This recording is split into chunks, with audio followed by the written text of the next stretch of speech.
ਸਤਿ ਸ਼੍ਰੀ ਅਕਾਲ ਜੀ। ਤੁਸੀਂ ਵੇਖ ਰਹੇ ਹੋ ਪੰਜਾਬ ਮੇਲ USA TV। ਤੁਹਾਡਾ ਸਾਰਿਆਂ ਦਾ ਸਵਾਗਤ ਕਰੰਟ ਨਿਊਜ਼ ਐਂਡ ਵਿਊਜ਼ ਦੇ ਵਿੱਚ। ਮੈਂ ਹਾਂ ਸੰਜੀਵ ਯਸ਼ ਖੰਨਾ, ਮੇਰੇ ਨਾਲ ਨੇ ਜਤਿੰਦਰ ਖੈਰਾ। ਸੋ ਜਤਿੰਦਰ ਜੀ, ਨਿਊਜ਼ ਹੈ ਕਿ ਹੁਣ ਗਰਮੀ ਤੋਂ ਰਾਹਤ ਮਿਲੂਗੀ। ਅਗਲੇ 2 ਦਿਨਾਂ ਤੱਕ ਕਾਫੀ ਬਾਰਿਸ਼ ਹੋ ਸਕਦੀ ਹੈ ਪੰਜਾਬ ਦੇ ਵੱਖੋ-ਵੱਖ ਇਲਾਕਿਆਂ ਦੇ ਵਿੱਚ, ਤੇ ਸਾਡੇ ਜਲੰਧਰ ਵਿੱਚ ਵੀ ਕਾਫੀ ਬਾਰਿਸ਼ ਹੋਣੀ ਹੈ ਤੇ ਨਾਲ ਲੱਗਦੇ ਇਲਾਕਿਆਂ ਦੇ ਵਿੱਚ। ਸੋ ਤਿਆਰ ਹੋ ਹੁਣ ਮੀਂਹ ਵਿੱਚ ਭੇਜਣ ਵਾਸਤੇ। वैसे आज तो बारिश हो गई है जलंधर में, बारिश ਦੇ ਵਿੱਚ ਹੀ ਆਇਆ तो मौसम बदल गया वाकई। पर ਬੜੀਆਂ ਥਾਂ ਦੇ ਉੱਤੇ ਮੌਸਮ ਨੇ ਇਹ ਦੱਸ ਦਿੱਤਾ ਕਿ ਹੁਣ ਉਦਾਂ ਦੇ ਮੌਸਮ ਨਹੀਂ ਹੈਗੇ। ਤੁਸੀਂ ਦੇਖੋ ਕਿ ਬੜੀਆਂ ਜਗ੍ਹਾ ਦੇ ਵਿੱਚ ਅਸੀਂ ਜਿੱਥੇ ਨਹੀਂ ਬਹੁਤ ਗਰਮੀ ਪੈਂਦੀ ਹੈ ਨਾ, ਰਾਜਸਥਾਨ ਛੱਤੀਸਗੜ੍ਹ ਦੀ ਗੱਲ ਕਰਦੇ ਹਾਂ, ਅੱਜ ਕੱਲ੍ਹ ਉੱਥੇ ਇੱਦਾਂ ਦਾ ਮੌਸਮ ਹੋਇਆ ਕਿ ਉੱਥੇ ਹੜ੍ਹ ਆ ਜਾਂਦੇ ਆ। ਕਲਾਈਮੇਟ ਚੇਂਜ ਦਾ ਬਹੁਤ ਫਰਕ ਹੋ ਗਿਆ। ਕਲਾਈਮੇਟ ਚੇਂਜ ਹੋ ਰਹੀ ਕਿਉਂਕਿ ਅਸੀਂ ਕੁਦਰਤ ਨਾਲ ਬੜੀ ਛੇੜਖਾਨੀ ਕਰ ਰਹੇ ਹਾਂ, ਤੇ ਕਿਤੇ ਨਾ ਕਿਤੇ ਇਹ ਜੋ ਮੱਤੇ ਵਾਲਾ ਜੰਗਲ ਹੈ ਉਹਦੇ ਉੱਤੇ ਜਿਹੜਾ ਪ੍ਰੋਜੈਕਟ ਲੱਗਣਾ ਸੀ, ਉਸ ਪ੍ਰੋਜੈਕਟ ਨੂੰ ਹੁਣ ਮਨਾ ਕਰ ਦਿੱਤਾ ਗਿਆ ਹੈ ਸਰਕਾਰੀ ਤੌਰ ਤੇ। CM ਸਾਹਿਬ ਨੇ ਇਹ ਵੀ ਵਾਤਾਵਰਨ ਨਾਲ ਛੇੜਖਾਨੀ ਸੀ ਔਰ ਕਾਫੀ ਮੁਜ਼ਾਹਰੇ ਹੋਏ, ਇਤਵਾਰ ਨੂੰ ਤਾਂ ਖਾਸ ਕਰਕੇ ਹੋਏ। ਤਾਂ ਉਸ ਤੋਂ ਬਾਅਦ ਜੋ ਕੈਪਟਨ ਸਰਕਾਰ ਨੇ ਗ੍ਰੀਨ ਸਿਗਨਲ ਦਿੱਤਾ ਸੀ ਉਹ ਰੱਦ ਹੋ ਗਿਆ। ਅੱਛਾ, ਜਦੋਂ ਆਪਾਂ ਗੱਲ ਕਰਦੇ ਹਾਂ ਪ੍ਰੋਜੈਕਟ ਦੀ, ਇਹ ਨਹੀਂ ਹੈਗਾ ਕਿ ਪ੍ਰੋਜੈਕਟ ਲੱਗਣਾ ਜ਼ਰੂਰੀ ਸੀ ਕਿ ਨਹੀਂ ਜ਼ਰੂਰੀ ਸੀਗਾ। ਪਿਛਲੇ ਕੁਝ ਸਾਲਾਂ ਦੇ ਵਿੱਚ ਦੇਖ ਲਓ, ਪੰਜਾਬ ਜਿਹੜਾ ਆ ਉਹਦਾ ਜਿਹੜਾ ਜੰਗਲਾਤ ਦਾ ਲੈਵਲ ਆ ਉਹ 0.3% ਰਹਿ ਗਿਆ। ਕਿੱਥੇ ਅਸੀਂ ਗੱਲ ਕਰਦੇ ਸੀ ਕਿ ਇੱਥੇ 80% 70% ਜੰਗਲਾਤ ਰਹਿੰਦਾ ਸੀਗਾ। ਗੱਲ ਸਿਰਫ ਇੰਨੀ ਹੈ ਕਿ ਪੰਜਾਬ ਜਿਹੜਾ ਆ ਉਹ ਦਿਨੋਂ ਦਿਨ, ਅਸੀਂ ਕਹਿੰਦੇ ਹੁੰਦੇ ਨਾ, ਜਦੋਂ ਤੁਸੀਂ ਤਰੱਕੀ ਦੇ ਰਾਹ ਦੇ ਵਿੱਚ ਵੱਧਦੇ ਆ ਤੇ ਅੱਜ ਕੱਲ੍ਹ ਦੇ ਜ਼ਮਾਨੇ ਦੇ ਵਿੱਚ ਤੁਹਾਨੂੰ ਕੰਕਰੀਟ ਦੇ ਜੰਗਲ ਵੇਖਣ ਨੂੰ ਮਿਲਦੇ ਆ, ਕਿਉਂਕਿ ਰਿਹਾਇਸ਼ ਜ਼ਿਆਦਾ ਕਰਨੀ ਪੈਂਦੀ, ਦੁੱਗਣੀ ਕਰਨੀ ਪੈਂਦੀ ਆ। ਪਰ ਉਹਦੇ ਉਲਟ ਸਸਟੇਨੇਬਲ ਗਰੋਥ ਨੂੰ ਲੈ ਕੇ ਕਦੇ ਵੀ ਕਿਸੇ ਸਰਕਾਰ ਨੇ ਹੱਥ ਨਹੀਂ ਜਮਾਇਆ, ਨਾ ਹੀ ਉਹ ਕੋਈ ਕਦੀ ਕੇਂਦਰ ਸਰਕਾਰ ਨੇ ਤੇ ਨਾ ਹੀ ਕਦੀ ਉਹ ਸਟੇਟ ਸਰਕਾਰ ਨੇ। ਕਿਉਂਕਿ ਮੈਨੂੰ ਲੱਗਦਾ ਕਦੀ ਏਜੰਡੇ ਤੇ ਰਿਹਾ ਹੀ ਨਹੀਂ ਕਿ ਇਨਵਾਇਰਨਮੈਂਟ ਜਾਂ ਵਾਤਾਵਰਨ ਵੀ ਕਦੀ ਏਜੰਡੇ ਤੇ ਹੋਣਾ ਚਾਹੀਦਾ ਇਹਨਾਂ ਸਰਕਾਰਾਂ ਦੇ ਉੱਤੇ। ਬਿਲਕੁਲ ਸਹੀ ਆ, ਕਿਉਂਕਿ ਸਰਕਾਰਾਂ ਸਿਰਫ ਉਹ 'ਚ ਉਲਝਾ ਸਕਦੀਆਂ ਗਲੀਆਂ ਨਾਲੀਆਂ, ਰੋਟੀਆਂ, ਆਟਾ ਦਾਲ ਸਕੀਮ, ਫਲਾਨੇ ਕੱਚੇ ਮੁਲਾਜ਼ਮ ਪੱਕੇ ਕਰਨੇ ਸੀ, 4th ਡਿਗਰੀ, ਉਹ ਜਿਹੜੇ ਕਦੇ ਵੀ ਨਹੀਂ ਹੁੰਦੇ। ਦੇਖੋ ਗੱਲ ਇਹ ਆ, ਵਾਤਾਵਰਨ ਹਾਲਾਂਕਿ ਪ੍ਰਾਇੋਰਟੀ ਤੇ ਰਹਿਣਾ ਚਾਹੀਦਾ ਜਦੋਂ ਵੀ ਅਸੀਂ ਵਿਕਾਸ ਦੀ ਗੱਲ ਕਰਦੇ ਹਾਂ, ਕਿਉਂਕਿ ਕਿਹਾ ਜਾਂਦਾ ਕਿ ਜਦੋਂ ਤੁਸੀਂ ਤਰੱਕੀ ਕਰਦੇ ਹੋ ਤਾਂ ਜੰਗਲਾਂ ਦਾ ਨੁਕਸਾਨ ਹੋਣਾ ਲਾਜ਼ਮੀ ਹੁੰਦਾ, ਕਿਉਂਕਿ ਤਰੱਕੀ ਕਿੱਥੇ ਕਰੋਗੇ? ਜੰਗਲਾਂ ਨੂੰ ਕੱਟ ਕੇ ਕਰੋਗੇ। ਜੰਗਲਾਂ ਨੂੰ ਕੱਟ ਕੇ ਹੁਣ ਕਿੱਦਾਂ ਦੀ ਤਰੱਕੀ ਹੈ? ਜਿੱਥੇ ਅਸੀਂ ਸਸਟੇਨੇਬਲ ਗਰੋਥ ਦੀ ਗੱਲ ਕਰਦੇ ਹਾਂ, ਉਸ ਤਰੱਕੀ ਵਿੱਚ ਤੇ ਵਾਤਾਵਰਨ ਨੂੰ ਵਿੱਚ ਕੰਸੀਡਰ ਕੀਤਾ ਜਾਂਦਾ, ਤਾਂ ਹੀ ਹੁਣ ਸਸਟੇਨੇਬਲ ਗਰੋਥ ਕਰਾਂਗੇ। ਕਿਉਂਕਿ ਅਸੀਂ ਸਸਟੇਨ ਕਿਹਦੇ ਸਿਰ ਤੇ ਕਰਾਂਗੇ? ਕੁਦਰਤ ਦੇ ਸਿਰ ਤੇ ਕਰਾਂਗੇ। ਮੈਂ ਉਹੀ ਕਹਿ ਰਿਹਾ ਵੀ ਜਿੰਨਾ ਕੁਦਰਤ ਦਾ ਘਾਣ ਕਰਦੇ ਹਾਂ। ਹੁਣ ਦੇਖੋ ਕੈਪਟਨ ਸਾਹਿਬ ਦਾ ਸਟੇਟਮੈਂਟ ਅਭੀ ਆ ਗਈ ਹੈ ਇਸ ਵਿਸ਼ੇ ਦੇ ਉੱਤੇ। ਉਹ ਕਹਿੰਦੇ ਜੀ ਵਾਤਾਵਰਨ ਨੂੰ ਕੋਈ ਨੁਕਸਾਨ ਨਹੀਂ ਹੋਣਾ ਸੀ, ਇਹ ਤਾਂ ਉਦਯੋਗੀਕਰਨ ਦਾ ਵਿਕਾਸ ਹੋਣਾ ਸੀ, ਇਹ ਤਾਂ ਬਹੁਤ ਵਧੀਆ ਨੀਤੀ ਸੀ। ਅਸੀਂ ਯੂਨਾਈਟਿਡ ਨੇਸ਼ਨਸ ਦੀਆਂ ਜਿਹੜੀਆਂ ਸਾਰੀਆਂ ਡਾਇਰੈਕਸ਼ਨਸ ਨੇ, ਦਿਸ਼ਾ ਨਿਰਦੇਸ਼ ਨੇ, ਉਹਨਾਂ ਨੂੰ ਧਿਆਨ 'ਚ ਰੱਖ ਕੇ ਸਾਰੀ ਯੋਜਨਾ ਪਾਸ ਕੀਤੀ ਸੀ। ਇਹ ਬਹੁਤ ਮਾੜਾ ਕੀਤਾ ਤੁਸੀਂ ਜਿਹੜਾ ਇਹ ਰੱਦ ਕਰ ਦਿੱਤਾ। ਅੱਛਾ ਚਲੋ, ਇੱਕ ਗੱਲ ਮੰਨ ਲੈਂਦੇ ਹਾਂ ਵੀ ਚਲੋ ਬਹੁਤ ਮਾੜਾ ਹੋ ਗਿਆ, ਰੱਦ ਕਰ ਦਿੱਤਾ, ਪਰ ਆਪਾਂ ਚਲੋ ਮਾਨ ਸਰਕਾਰ ਦੀ ਗੱਲ ਲੈਂਦੇ ਹਾਂ। ਚਲੋ ਇਹ ਤਾਂ ਕੈਪਟਨ ਦੀ ਹੋ ਗਈ, ਕੈਪਟਨ ਸਰਕਾਰ ਦੀ ਗੱਲ ਹੋ ਗਈ, ਉਹ ਰਾਤ ਗਈ ਬਾਤ ਗਈ ਹੈ ਨਾ ਜੀ। ਉਦੋਂ ਲੱਗਿਆ ਨਹੀਂ ਪ੍ਰੋਜੈਕਟ। ਜਿੱਥੇ ਗਈਆਂ ਬੇੜੀਆਂ ਉੱਥੇ ਗਏ ਮਲਾਹ, ਗੱਲ ਹੋ ਗਈ ਖਤਮ ਹੋ ਗਈ। ਹੁਣ ਬੜੀਆਂ ਸਪੀਚਾਂ ਤੁਸੀਂ ਦੇਖਿਆ ਹੋਣਾ, ਸੋਸ਼ਲ ਮੀਡੀਆ ਦਾ ਜ਼ਮਾਨਾ ਅੱਜ ਕੱਲ੍ਹ, ਲੋਕੀ ਫੱਟ ਚੱਕ ਕੇ ਸਪੀਚ ਜਿਹੜੀ ਆ ਉਹ ਪਾ ਦਿੰਦੇ ਵੀ ਪਹਿਲਾਂ ਇਹ ਕੀ ਕਹਿੰਦਾ ਸੀਗਾ। ਮਾਨ ਸਾਹਿਬ ਉਸੇ ਹੀ ਮੱਤੇ ਆੜੇ ਨੂੰ ਲੈ ਕੇ ਚੀਕਦੇ ਰੋਂਦੇ ਕੁਰਲਾਉਂਦੇ ਸੀ ਵੀ ਸਾਡੀਆਂ ਪੁਸ਼ਤਾਂ ਨਸਲਾਂ ਨਪੁੰਸਕ ਬਣਾ ਦੇਣੀਆਂ ਇਹਨਾਂ ਨੇ। ਤੁਸੀਂ ਆਪ ਜ਼ੁਮਾ 4 ਮਹੀਨੇ ਹੋਏ, ਤੁਸੀਂ ਉਸੇ ਹੀ ਰਾਹ ਨੂੰ ਕਰ ਲਿਆ, ਉਸੇ ਹੀ ਗੌ ਨੂੰ ਕਰ ਲਿਆ। ਇਹੀ ਤਾਂ ਗੱਲ ਸੋਚਣ ਵਾਲੀ ਉਹੀ ਗੱਲ ਹੈ ਨਾ ਕਿ ਜਦੋਂ ਮੈਂ ਕਹਿੰਦੇ ਸੀ ਪਿੱਛੇ ਸੀਗਾ ਤਾਂ ਉਦੋਂ ਮੈਂ ਕੁਝ ਹੋਰ ਸੀਗਾ, ਜਦੋਂ ਮੈਂ ਮੂਹਰੇ ਆ ਗਿਆ ਤਾਂ ਬਈ ਇਹ ਹੁਣ ਰਾਜਾ ਸਾਹਿਬ ਸਹੀ ਕਹਿੰਦੇ ਆ। ਇਹ ਪ੍ਰਾਇੋਰਟੀ ਕਿੱਦਾਂ ਬਦਲ ਜਾਂਦੀ ਹੈ? ਲੋਕਾਂ ਨੂੰ ਕਿੱਦਾਂ ਲੈ ਕੇ ਬਦਲ ਜਾਂਦੇ ਤੁਸੀਂ? ਇਹ ਅਣਖ ਦਾ ਸਵਾਲ ਨਹੀਂ ਹੈ, ਪੰਜਾਬੀ ਲੋਕਾਂ ਦੀ ਪੁਸ਼ਤਾਂ ਦਾ ਸਵਾਲ ਹੈ। ਮੱਤੇਵਾੜਾ ਨਾ ਕਿ ਜੰਗਲ ਹੈ, ਨਾ ਆਪਾਂ ਕਹਿੰਦੇ ਹਾਂ ਕਿ ਹੁਣ ਤਾਂ ਚੁਣਦੇ ਜੇ ਜੰਗਲ ਬਚੇ ਪੰਜਾਬ ਦੇ ਵਿੱਚ। ਮੱਤੇਵਾੜਾ ਉਹਨਾਂ 'ਚੋਂ ਇੱਕ 4000 ਹੈਕਟੇਅਰ ਦਾ ਇਹ ਜੰਗਲ ਥੋੜ੍ਹਾ ਜਿਹਾ ਹੈਗਾ ਆ। ਪਰ ਜੇ ਕਿਤੇ ਉਹੀ ਗੱਲ ਕਰਦੇ, ਬਥੇਰੀਆਂ ਥਾਂ 'ਤੇ RT ਪਾਰਕਾਂ ਤੁਸੀਂ ਲਾ ਦੇਣੀਆਂ, ਤੁਸੀਂ ਟੈਕਸਟਾਈਲ ਪਾਰਕਾਂ ਲਾ ਦੇਣੀਆਂ, ਲਾ ਲਓ ਪੂਰਾ ਜਗ੍ਹਾ ਵਿਹਲੀਆਂ ਹੋਏ। ਹਜੇ ਤੱਕ ਦੇਖੋ ਨਾ, ਤੁਸੀਂ ਉਦੋਂ ਗੱਲ ਕਰਦੇ ਸੀ ਕਿ ਬੁੱਢਾ ਦਰਿਆ ਬਣਾ ਦਿੱਤਾ ਇਹਨਾਂ ਨੇ। ਬੁੱਢਾ ਦਰਿਆ ਦੇਖੋ ਕਿੱਦਾਂ ਉਹਦੇ 'ਤੇ ਜਿਹੜਾ ਰੰਗਲਾ ਪਾਣੀ ਆਉਂਦਾ, ਕਲਰਡ ਪਾਣੀ ਜਿਹਨੂੰ ਅਸੀਂ ਕਹਿੰਦੇ ਹਾਂ, ਕੈਮੀਕਲ ਵਾਟਰ ਜਿਹਨੂੰ ਅਸੀਂ ਕਹਿੰਦੇ ਹਾਂ, ਜਿਹੜਾ ਵੱਖਰੀਆਂ ਸ਼ਰਟਸ ਨੂੰ ਵੱਖਰੇ ਰੰਗ, ਵੱਖਰੇ ਥ੍ਰੈਡਸ ਨੂੰ, ਥ੍ਰੈਡ ਨੂੰ ਅਸੀਂ ਰੰਗ ਦਿੰਦੇ ਹਾਂ ਨਾ, ਉਹ ਰੰਗ ਉੱਥੇ ਘੁਲ ਕੇ ਆਉਂਦਾ। ਪਰ ਉਹ ਰੰਗ 'ਚ ਭੰਗ ਪਾਉਣ ਡਿਆ ਨਾ, ਉਹਦੇ ਲਈ ਤਾਂ ਤੁਹਾਡੇ ਕੋਲ ਹਲੇ ਰਾਹ ਨਹੀਂ ਲੱਭ ਹੋਏ। ਤਾਂ ਤੁਸੀਂ ਗੱਲਾਂ ਕਰਦੇ ਕਿ ਅਸੀਂ ਇਹ ਸਸਟੇਨੇਬਲ ਗਰੋਥ ਆ। ਗੱਲ ਇਹ ਹੈ ਨਾ ਕਿ ਹੁਣ ਦੇਖੋ ਚਾਈਨਾ ਦੀ ਅਸੀਂ ਗੱਲ ਕਰੀਏ ਤਾਂ ਉੱਥੇ ਵੀ ਜਿਹੜੀ ਫੈਸ਼ਨ ਇੰਡਸਟਰੀ ਹੈ ਉਸ ਦੇ ਕਰਕੇ ਪਾਣੀ ਗੰਦਾ ਹੋ ਰਿਹਾ। ਫੈਸ਼ਨ ਇੰਡਸਟਰੀ ਜਿਹੜੀ ਹੈ ਹਰ ਹਫਤੇ ਫੈਸ਼ਨ ਬਦਲਦਾ, ਤਾਂ ਉਸ ਕਰਕੇ ਬਹੁਤ ਗੰਦਾ ਹੋ ਰਿਹਾ। ਹੋਰ ਵੀ ਕਈ ਕਾਰਨ ਨੇ ਪਾਣੀ ਗੰਦਾ ਹੋ ਰਿਹਾ। ਪਰ ਇਹ ਜੰਗਲ ਕੱਟ ਕੇ ਹੀ ਤੁਸੀਂ ਇਹ ਪ੍ਰੋਜੈਕਟ ਲਗਾਉਣਾ, ਹੋਰ ਜਿਹੜੀਆਂ ਵਿਹਲੀਆਂ ਥਾਵਾਂ ਪਈਆਂ ਨੇ, ਸ਼ਾਮਲਾਲ ਜ਼ਮੀਨਾਂ ਪਈਆਂ ਨੇ, ਜਿਹੜੀਆਂ ਬੰਜਰ ਜ਼ਮੀਨਾਂ ਪਈਆਂ ਨੇ, ਉੱਥੇ ਵੀ ਤਾਂ ਲਾਇਆ ਜਾ ਸਕਦਾ। ਦੇਖੋ ਉਹ ਚਲੋ ਉਹ ਗੱਲ ਵੱਖਰੀ, ਉਹ ਸੂਟੇਬਿਲਿਟੀ ਵੇਖਦੇ ਆ। ਪਰ ਕਿਤੇ ਨਾ ਕਿਤੇ ਮੈਂ ਉਹੀ ਗੱਲ ਕਹਿ ਰਿਹਾ ਵੀ ਤੁਸੀਂ ਜਦੋਂ ਓਪੋਜੀਸ਼ਨ 'ਚ ਹੁੰਦੇ ਆ ਉਦੋਂ ਸਾਨੂੰ ਲੱਗਦਾ ਤੁਸੀਂ ਸਾਡੇ ਆ, ਵੀ ਸਾਡੀਆਂ ਗੱਲਾਂ ਕਰਦੇ ਆ ਭਾਈ ਤੁਸੀਂ ਓਪੋਜੀਸ਼ਨ 'ਚ ਬੈਠ ਕੇ, ਚਾਹੇ ਉਹ ਆਟਾ ਦਾਲ ਸਕੀਮ ਹੋਵੇ, ਚਾਹੇ ਉਹ ਕੱਚੇ ਮੁਲਾਜ਼ਮ ਪੱਕੇ ਕਰਨੇ ਹੋਣ, ਚਾਹੇ ਉਹ ਪੰਜਾਬ ਦੇ ਮੁੰਡਿਆਂ ਨੂੰ ਗੈਂਗਸਟਰਵਾਦ ਤੋਂ ਰੋਕਣਾ ਹੋਵੇ, ਚਾਹੇ ਉਹ ਮੱਤੇ ਵਾਲਾ ਜੰਗਲ ਹੋਵੇ। ਜੋ ਤੁਸੀਂ ਓਪੋਜੀਸ਼ਨ 'ਚ ਬੈਠੇ ਹੁੰਦੇ ਆ, ਭਗਵੰਤ ਮਾਨ ਸਾਹਿਬ ਦੀ ਮੈਂ ਗੱਲ ਕਰ ਲੈਣਾ, ਉਦੋਂ ਸਾਨੂੰ ਬੜੇ ਤੁਸੀਂ ਪਿਆਰੇ ਲੱਗਦੇ ਆ, ਉਦੋਂ ਤੁਸੀਂ ਸਾਡੀਆਂ ਗੱਲਾਂ ਕਰਦੇ ਆ, ਫਿਰ ਅਸੀਂ ਕਹਿੰਦੇ ਵੀ ਇਹ ਬੰਦਾ ਕੁਝ ਕਰੂਗਾ। ਪਰ ਜਦੋਂ ਕਰਨ ਵਾਲੀ ਥਾਂ ਤੇ ਹੁੰਦਾ ਤੇ ਉਹਦਾ ਸੁਰ ਵੱਖਰਾ ਹੋ ਜਾਂਦਾ ਆ। ਅੱਜ ਤੇ ਫਲਾਨਾ ਕਹਿਣ ਡਿਆ ਜੀ ਫਲਾਣੇ ਥਾਂ ਤੋਂ ਆਇਆ, ਯੂਨੈਸਕੋ ਤੋਂ ਕਲੀਅਰੈਂਸ ਆਇਆ, ਜਿੱਥੋਂ ਮਰਜ਼ੀ ਕਲੀਅਰੈਂਸ ਆਇਆ ਹੋਵੇ। ਲੋਕ ਕਿਹੜਾ ਅੰਨੇ ਆ, ਕਹਿੰਦੇ ਨੇ ਬਸ਼ਰਮਾਂ ਦੀ ਡੁੱਲ ਗਈ ਦਾਲ, ਤੇ ਕਹਿੰਦੇ ਜੀ ਅਸੀਂ ਡੋਲ ਖਾਂਦੇ ਹੁੰਦੇ ਆ। ਉਹ ਫਿਰ ਹੁਣ ਕਹਿਣ ਲੱਗ ਪਿਆ ਜੀ ਇਹ ਪ੍ਰੋਜੈਕਟ ਹੀ ਚੰਗਾ ਆ। ਦੇਖੋ, ਜਦੋਂ ਤੁਸੀਂ ਮੇਜ਼ ਦੇ ਇੱਧਰ ਹੋ, ਸਾਡੇ ਨਾਲ ਬੈਠੇ ਹੋਏ ਹੋ, ਉਦੋਂ ਤੁਸੀਂ ਸਾਡੇ ਬੰਦੇ ਹੋ। ਜਦੋਂ ਮੇਜ਼ ਦੇ ਉੱਧਰ ਚਲੇ ਗਏ, ਉਦੋਂ ਸਾਡੇ ਆਮਣੇ ਸਾਹਮਣੇ ਬਹਿ ਕੇ ਸਾਡੇ ਨਾਲ ਤੁਸੀਂ ਡੀਲ ਕਰਨ ਲੱਗ ਪੈਂਦੇ ਹੋ। ਤੇ ਮੇਜ਼ ਦੇ ਉੱਧਰ ਕਿਹਨੇ ਪਹੁੰਚਾਇਆ? ਅਸੀਂ ਪਹੁੰਚਾਇਆ। ਠੀਕ ਹੈ ਨਾ। ਔਰ ਅਸੀਂ ਤੁਹਾਨੂੰ ਇਸ ਕਰਕੇ ਉੱਥੇ ਆਪਣੇ ਸਾਹਮਣੇ ਬਿਠਾਇਆ ਹੈ ਕਿਉਂਕਿ ਅਸੀਂ ਤੁਹਾਨੂੰ ਉੱਥੇ ਕਾਇਮ ਕੀਤਾ। ਅੱਜ ਤੁਸੀਂ ਸਾਡੇ ਨਾਲ ਫਿਰ ਡੀਲ ਕਰਨੀ ਸ਼ੁਰੂ ਕਰਦੇ ਹੋ। ਕਿੰਨਾ ਫਰਕ ਪੈ ਜਾਂਦਾ ਹੈ। ਵਾਤਾਵਰਣ ਤੇ ਵਾਤਾਵਰਣ ਨਹੀਂ ਹੈ, ਜੰਗਲ ਤੇ ਜੰਗਲ ਹੀ ਹੈ। ਇਹ ਥੋੜਾ ਕਿ ਜਦੋਂ ਤੁਸੀਂ ਓਪੋਜੀਸ਼ਨ 'ਚ ਉਦੋਂ ਜੰਗਲ ਹੈ, ਤੇ ਜਦੋਂ ਤੁਸੀਂ ਓਪੋਜੀਸ਼ਨ 'ਚ ਨਹੀਂ ਹੈਗੇ, ਤੁਸੀਂ ਪਾਵਰ 'ਚ ਆ ਗਏ ਹੋ, ਉਸ ਜੰਗਲ ਨੂੰ ਕੱਟ ਦਿਓ। ਵਾਤਾਵਰਣ ਤੇ ਉਹੀ ਰਹੇਗਾ, ਵਾਤਾਵਰਣ ਤਾਂ ਉਹੀ ਰਹੇਗਾ। ਤੁਹਾਡੀ ਆਈਡੀਓਲੋਜੀ, ਤੁਹਾਡੀ ਵਿਚਾਰਧਾਰਾ ਕਿਉਂ ਬਦਲੀ? ਹੁਣ ਅੱਜ ਜੇ ਪ੍ਰੋਜੈਕਟ ਰੱਦ ਹੋਇਆ ਤਾਂ ਲੋਕਾਂ ਦੇ ਪ੍ਰੈਸ਼ਰ ਕਰਕੇ ਆ। ਹੁਣ ਇਹ ਕੈਪਟਨ ਸਾਹਿਬ ਇਕੱਲੇ ਹੀ ਸਿਆਣੇ ਨੇ ਕਿ ਜਿਹੜਾ ਉਹਨਾਂ ਨੇ ਪ੍ਰੋਜੈਕਟ ਲਗਾਇਆ ਤੇ ਉਹੀ ਸਹੀ ਸੀਗਾ, ਬਾਕੀ ਸਾਰੇ ਲੋਕ ਮੂਰਖ ਨੇ। ਜਿਹੜੇ ਉੱਥੇ ਜਾ ਕੇ ਧਰਨੇ ਦੇ ਰਹੇ ਨੇ, ਜਿਹੜੇ ਉੱਥੇ ਜਾ ਕੇ ਇਹਦੀ ਖਿਲਾਫਤ ਕਰ ਰਹੇ ਨੇ, ਉਹ ਸਾਰੇ ਮੂਰਖ ਨੇ। ਜਿਹੜੇ ਵਜ਼ਾਰਤ ਵਿੱਚ ਬੈਠੇ ਹੁੰਦੇ ਨੇ, ਜਿਹੜੇ ਪਾਵਰ 'ਚ ਬੈਠੇ ਹੁੰਦੇ ਨੇ, ਸਿਰਫ ਉਹੀ ਸਿਆਣੇ ਹੁੰਦੇ ਨੇ, ਜਨਤਾ ਮੂਰਖ ਹੁੰਦੀ ਹੈ। ਹੁਣ ਸਵਾਲ ਇਹ ਪੈਦਾ ਹੁੰਦਾ ਜਦੋਂ ਜਨਤਾ ਇਕੱਠੀ ਹੋ ਕੇ ਗੱਲ ਕਰਦੀ ਹੈ, ਉਦੋਂ ਤੁਹਾਨੂੰ ਇਹ ਵਾਪਸ ਲੈਣਾ ਪੈਂਦਾ। ਤੁਸੀਂ ਪਹਿਲਾਂ ਕਿਉਂ ਨਹੀਂ ਸਿਆਣੀ ਗੱਲ ਕਰਦੇ? ਪਹਿਲਾਂ ਕਿਉਂ ਨਹੀਂ ਵਾਪਸ ਲੈ ਲੈਂਦੇ? ਇਹ ਕੋਈ ਮੈਂ ਉਹੀ ਗੱਲ ਕਹਿ ਰਿਹਾ ਵੀ ਪਤਾ ਹੀ ਨਹੀਂ ਲੱਗਦਾ ਸਾਨੂੰ, ਤਾਂ ਰਾਕਟ ਸਾਇੰਸ ਹੀ ਲੱਗਦੀ ਹੈ ਬਈ ਇਹ ਤਾਂ। ਕਿਉਂਕਿ ਤੁਸੀਂ ਜਦੋਂ ਉਧਰਲੇ ਬੰਨੇ ਚਲੇ ਜਾਂਦੇ, ਵਾਕਈ ਤੁਹਾਡੀ ਗੱਲ ਦਰੁਸਤ ਆ ਕਿ ਇਹਨਾਂ ਦੇ ਰੁੱਖ ਹੀ ਬਦਲ ਜਾਂਦੇ, ਰੁੱਖ ਢੰਗ ਸਭ ਕੁਝ ਬਦਲ ਜਾਂਦਾ। ਰਾਘਵ ਚੱਡਾ ਦੀ ਜਿਹੜੀ ਇਹਨਾਂ ਨੇ ਨਵੀਂ ਅਪਾਇੰਟਮੈਂਟ ਕੀਤੀ ਆ, ਉਹਦੇ ਲਈ ਇਹਨਾਂ ਦੀ ਬੜੀ ਤੋਏ ਹੋ ਰਹੀ ਆ। ਬਿਲਕੁਲ ਹੋ ਰਹੀ ਆ। ਕਿਤੇ ਨਾ ਕਿਤੇ ਇਦਾਂ ਲੱਗਦਾ, ਕਿਉਂਕਿ ਆਪਾਂ ਵੀ ਗੱਲ ਕੀਤੀ ਸੀ ਕਿ ਪੰਜਾਬ ਦੇ ਹੱਕ ਕਹਿੰਦੇ ਵੀ ਦਿੱਲੀ ਵਾਲਿਆਂ ਦੇ ਝੋਲੀ ਪਾਈ ਜਾਂਦੇ ਆ। ਰਾਘਵ ਚੱਡਾ ਜਿਹੜਾ ਇੱਕ ਉੱਥੇ ਦਾ ਵਿਧਾਇਕ ਆ ਦਿੱਲੀ ਦਾ, ਪਹਿਲੀ ਗੱਲ ਤੇ ਉਹਨੂੰ ਇੱਥੇ ਤੁਸੀਂ ਇੱਕ ਚੀਜ਼ ਦੇਣੀ, ਸਾਡੇ ਮੁੰਡੇ ਮਰ ਗਏ, ਸਾਡੇ ਕੁੜੀਆਂ ਕਿੱਥੇ ਚਲੇ ਗਏ, ਸਾਡੇ ਮੁੰਡੇ ਕੁੜੀਆਂ ਹੈਗੇ, ਸਾਡੇ ਸਕਾਲਰ ਹੈਗੇ ਆ, ਬੜੇ ਬ੍ਰਿਲੀਅੰਟ ਮਾਈਂਡ ਹੈਗੇ ਸਾਡੇ, ਉਹ ਕਿਤੇ ਰਾਜ ਸਭਾ 'ਚ ਬਹਿ ਕੇ ਸਾਡੀ ਗੱਲ ਨਹੀਂ ਕਰਦੇ। ਰਾਘਵ ਚੱਡਾ ਸਾਡੀ ਕਿੰਨੀ ਕੁ ਗੱਲ ਕਰਦਾ, ਉਹਨੂੰ ਕਿੰਨਾ ਕੁ ਪਤਾ ਪੰਜਾਬ। ਅੱਛਾ, ਫਿਰ ਉੱਥੇ ਦਿੱਤਾ ਹੀ ਆ, ਕਹਿੰਦੇ ਨੇ ਵੀ ਉਹਨੇ ਨਾਲ ਨਹੀਂ ਸਰਿਆ ਤੇ ਇੱਕ ਸੂਟ ਹੋਰ ਲੈ ਲਾ। ਇੱਕ ਹੁਣ ਹੋਰ ਚੀਜ਼ ਤੁਸੀਂ ਦੇ ਦਿੱਤੀ ਆ, ਉਹ ਚੇਅਰਮੈਨ ਬਣਾਇਆ ਤੇ ਉਹਦਾ ਮੈਨੇਜਰ ਉਹਨੂੰ ਚੇਅਰਮੈਨ ਉਹਨੂੰ ਲਾ ਦਿੱਤਾ, ਜਿਹੜੀ ਸਲਾਹਕਾਰ ਕਮੇਟੀ ਉਹਦਾ ਚੇਅਰਮੈਨ ਲਾਤਾ ਤੁਸੀਂ ਜੀ। ਉਹ ਗੱਲ ਇਹੀ ਆ ਕਿ ਬਸ ਮੋੜ ਘੇੜ ਕੇ ਉਹਨੂੰ ਕੈਬਨਿਟ ਮਿਨਿਸਟਰੀ ਵਾਲੇ ਸੁੱਖ ਸਵਾਦ ਦੇ ਦੇਣੇ ਆ, ਵੀ ਐਦਾਂ ਨਾ ਲੱਗੇ ਵੀ ਇਹ ਕਿਤੇ ਥੁੜ ਜਵੇ, ਹੈ ਨਾ। ਪੰਜਾਬ ਵੀ ਤੁਸੀਂ ਉਹ ਪੰਜਾਬ ਤੋਂ ਰਾਜ ਸਭਾ ਮੈਂਬਰ ਵੀ ਉਹਨੂੰ ਬਣਾਉਣਾ ਆ, ਉਹਨੂੰ ਸੁੱਖ ਸਹਾਲੇ ਵੀ ਤੁਸੀਂ ਸਾਰੇ ਇੱਥੇ ਦੇ ਦੇਣੇ ਆ। ਹੁਣ ਸਾਨੂੰ ਨਹੀਂ ਪਤਾ ਹੈਗਾ ਵੀ ਚੇਅਰਮੈਨ ਦੇ ਕੋਲ ਕਿੰਨੀਆਂ ਸਹੂਲਤਾਂ ਹੁੰਦੀਆਂ। ਅੱਛਾ, ਇਹ ਬੰਦਾ ਕਹਿੰਦੇ ਉਹ ਹੋਊਗਾ ਜਿਹੜਾ ਡਾਇਰੈਕਟ ਸੀਐਮ ਦੇ ਨਾਲ ਗੱਲ ਕਰ ਸਕਦਾ, ਉਹਨੂੰ ਸਲਾਹ ਦੇ ਸਕਦਾ। ਬਈ ਇਹ ਤਾਂ ਪਹਿਲਾਂ ਵੀ ਦੇ ਸਕਦਾ ਸੀ। ਬਸ ਇਹ ਹੈ ਕਿ ਇਹ ਪਬਲਿਕਲੀ ਕਰਨ ਨੂੰ, ਆਪਾਂ ਉਦੋਂ ਵੀ ਗੱਲ ਕਰਦੇ ਸੀ ਵੀ ਕਿ ਇਹ ਜਦੋਂ ਇਹੀ ਉਰੇ ਓਪੋਜੀਸ਼ਨ 'ਚ ਬੈਠੇ ਸੀ ਤਾਂ ਕਹਿੰਦੇ ਸੀ ਫਲਾਨਾ ਖਰਚਾ ਵਾਧੂ ਪਾਤਾ, ਫਲਾਨਾ ਖਰਚਾ ਵਾਧੂ ਪਾਤਾ। 92 ਐਮਐਲਏ ਆ ਜੀ ਇਹਨਾਂ ਦੇ ਕੋਲ ਜੀ। 92 ਐਮਐਲਏਆਂ ਦੇ ਥੱਲੇ ਤੁਸੀਂ ਦੇਖੋ, 5 ਪਹਿਲਾਂ ਨਿਯੁਕਤੀਆਂ, ਪਹਿਲਾਂ 10 ਹੋਏ ਸੀਗੇ, ਹੁਣ 5 ਹੋ ਗਏ ਸੀਐਮ ਸਣੇ। ਮਤਲਬ ਆਪਾਂ ਲੈ ਲਈਏ ਵੀ ਇਹਨਾਂ ਕੋਲੇ ਤਕਰੀਬਨ 15 ਬੰਦਿਆਂ ਦੀ ਵਜ਼ਾਰਤ, 16 ਬੰਦਿਆਂ ਦੀ ਵਜ਼ਾਰਤ ਆ, ਕੈਬਨਿਟ ਮਿਨਿਸਟਰੀ ਆ। ਉਹਨਾਂ 16 ਬੰਦਿਆਂ ਦੇ ਤੁਸੀਂ ਦੇਖ ਲਓ 2-2 3-3 ਥੱਲੇ ਵਧੀਆ ਆਈਐਸ ਆਫੀਸਰ ਕੰਮ ਕਰਦੇ ਆ, ਜ਼ਿਆਦਾ ਵੀ ਹੋ ਸਕਦੇ, ਕਿਸੇ ਹੋਮ ਮਿਨਿਸਟਰੀ ਕੋਲ ਜ਼ਿਆਦਾ ਹੋ ਸਕਦੇ ਆ। ਉਹਨਾਂ ਦੇ ਦਿਮਾਗ ਨਹੀਂ ਹੈਗੇ, ਉਹ 92 ਦੇ ਕੋਲ ਦਿਮਾਗ ਨਹੀਂ ਹੈਗੇ। ਤੁਹਾਨੂੰ ਇਹ ਸਲਾਹਕਾਰ ਕਮੇਟੀ ਵੱਖਰੀ ਚਾਹੀਦੀ ਆ ਤੇ ਇਹਦਾ ਚੇਅਰਮੈਨ ਤੁਸੀਂ ਉਹ ਲਾਲਾ ਜਿਹਾ ਵੱਖਰਾ ਬਣਾਤਾ। ਇਹ ਕਿਤੇ ਨਾ ਕਿਤੇ ਪੰਜਾਬ ਦੇ ਲੋਕਾਂ ਦੇ ਨਾਲ, ਪੰਜਾਬੀ ਲੋਕਾਂ ਦੇ ਨਾਲ ਮਿੱਟੀ ਘੱਟਾ ਪਾਇਆ। ਹਾਲਾਂਕਿ ਜਗਮੋਹਨ ਸਿੰਘ ਭੱਟੀ ਲਾਇਰ ਨੇ ਜਦੋਂ ਮਜੀਠੀਆ ਸਾਹਿਬ ਦੇ ਉੱਤੇ ਉਹ ਕੀਤੀ ਸੀਗੀ ਕਾਂਗਰਸ ਵਾਲਿਆਂ ਨੇ, ਕੀ ਉਹਨੂੰ ਕਹਿੰਦੇ ਹੁੰਦੇ ਆ FIR, ਉਦੋਂ ਵੀ ਉਹਨਾਂ ਨੇ ਵਾਹਵਾ ਰੌਲਾ ਪਾਇਆ ਸੀ, ਕਹਿੰਦੇ ਜੀ FIR ਸਿਰਫ ਤੇ ਸਿਰਫ ਲੋਕਾਂ ਨੂੰ ਦਿਖਾਵੇ ਲਈ ਕੀਤੀ ਆ, ਇਹ FIR ਦਾ ਕੋਈ ਮਤਲਬ ਨਹੀਂ ਹੈਗਾ।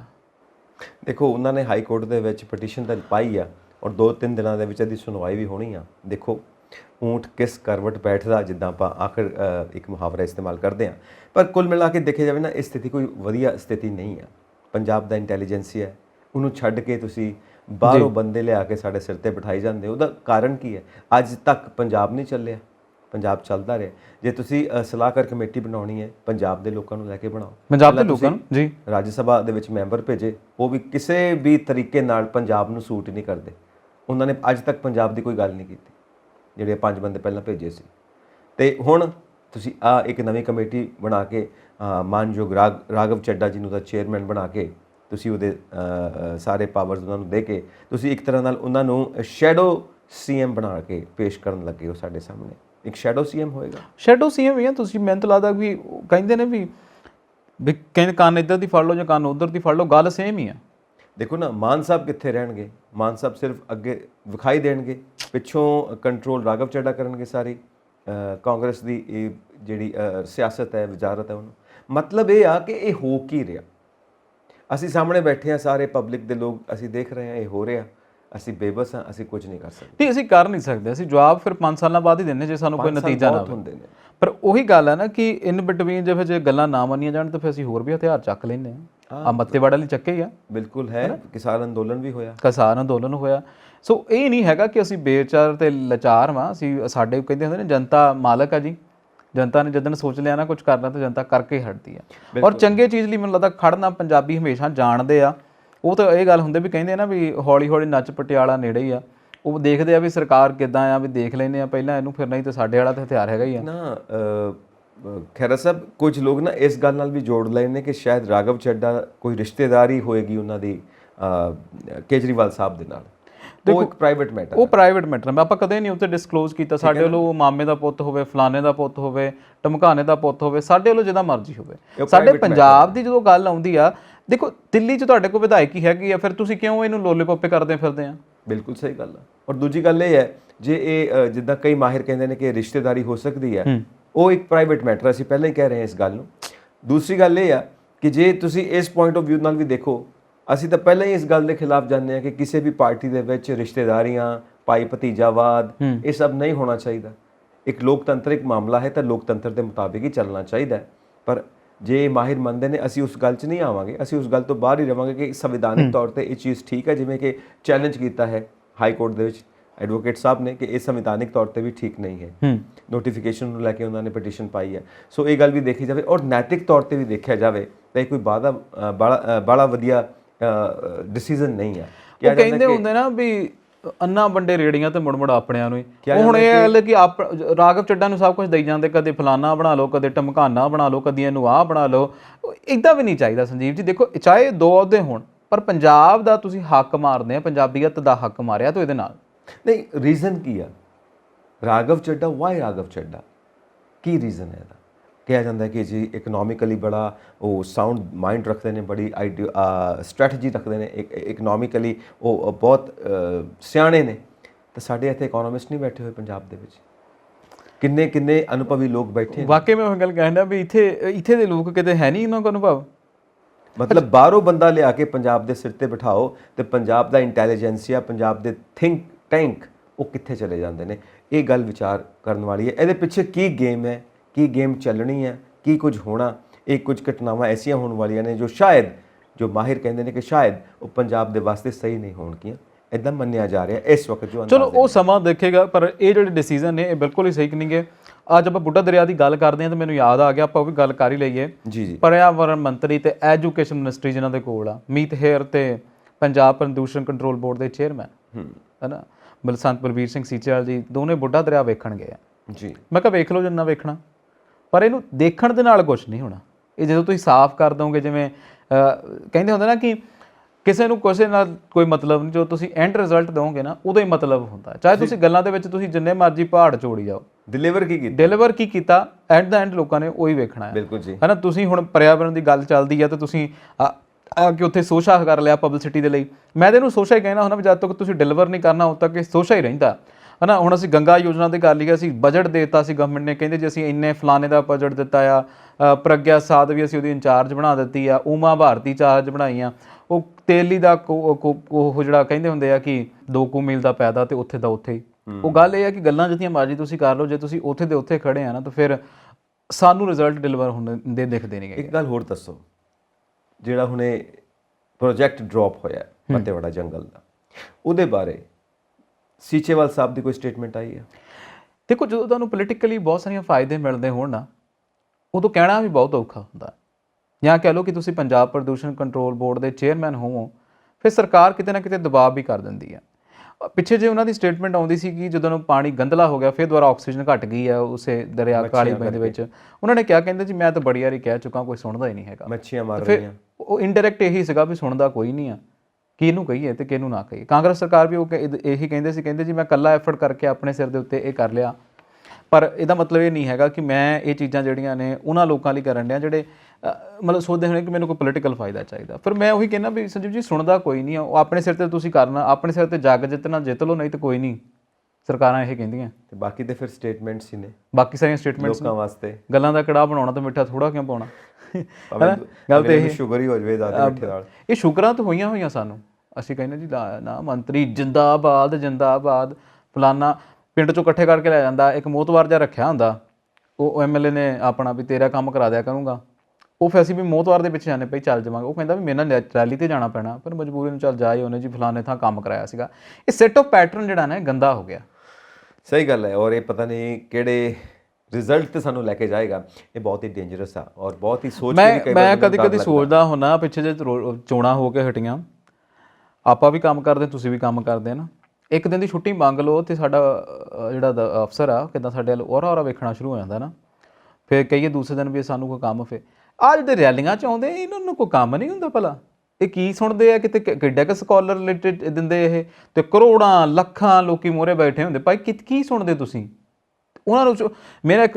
ਮੈਂ ਕਈ ਰੈਲੀ ਕਵਰ ਕਰਨ ਜਾਵਾਂ ਤਾਂ ਮੈਂ ਲੋਕਾਂ ਤੋਂ ਪੁੱਛਦਾ ਵੀ ਤੁਹਾਨੂੰ ਕੀ ਸਮਝ ਲੱਗਾ, ਵੀ ਕੀ ਉਹਨੇ ਕਿਹਾ, ਵੀ ਤੁਹਾਨੂੰ ਲੱਗਦਾ ਲੀਡਰ ਆਊਗਾ। ਉਹ ਚਿਹਰੇ ਹੁੰਦੇ ਉਹਨਾਂ ਦੇ ਗੁੰਗੇ ਬੁੜੇ ਜਿਹੇ ਚਿਹਰੇ, ਵੀ ਤੁਸੀਂ ਸਿੱਧਾ ਹੀ ਦੱਸ ਦਿੰਦੇ ਹੋ ਵੀ ਸਾਨੂੰ ਨਹੀਂ ਕੋਈ ਪਤਾ, ਭਾਈ ਅਸੀਂ ਤਾਂ ਐਂ ਸੀ ਕਿ ਹੜਾ ਗੁੱਲਾ ਕਰ ਲਿਆ, ਚੱਲੀਏ ਹੁਣ ਟਰਾਲੀਆਂ 'ਚ। ਇਹ ਚੀਜ਼ਾਂ ਤਾੜੀਆਂ ਮਾਰਨ ਵਾਸਤੇ। ਹਾਂ ਬਸ। ਤੇ ਉਹ ਸਿਸਟਮ ਖਰਾਬ ਹੈ ਨਾ। ਜਦ ਤੱਕ ਤੁਸੀਂ ਅਵੇਅਰ ਨਹੀਂ ਹੈਗੇ, ਜਦ ਤੱਕ ਤੁਸੀਂ ਉੱਠਦੇ ਨਹੀਂ ਨਾ ਹੈਗੇ ਤੇ ਉੱਠਣੇ ਦਿੰਦੇ ਨਹੀਂਗੇ। ਹਮੇਸ਼ਾ ਜਾਗਰਤੀ ਦੀ ਕਮੀ ਰਹੀ ਹੈ, ਜਾਗਰੂਕ ਨਹੀਂ ਹੋ ਸਕਿਆ ਸਾਡਾ ਭਾਰਤ ਦਾ, ਸਾਡਾ ਪੰਜਾਬ ਦਾ ਨਾਗਰਿਕ। ਇਸ ਕਰਕੇ ਮਨਮਾਨੀਆਂ ਚੱਲ ਰਹੀਆਂ ਨੇ ਔਰ ਪਤਾ ਨਹੀਂ ਕਦੋਂ ਤੱਕ ਚੱਲਦੀਆਂ ਰਹਿਣੀਆਂ ਨੇ। ਇਹ ਸਿੱਖਿਅਤ ਕਦੋਂ ਹੋਣਾ ਹੈ, ਅਸੀਂ ਇਹ ਹਜੇ ਵੀ ਕੁਐਸਚਨ ਮਾਰਕ ਲੱਗਾ ਹੋਇਆ ਸਾਡੇ ਉੱਤੇ। ਸੋ ਆਪਾਂ ਅੱਗੇ ਵਧਦੇ ਹਾਂ।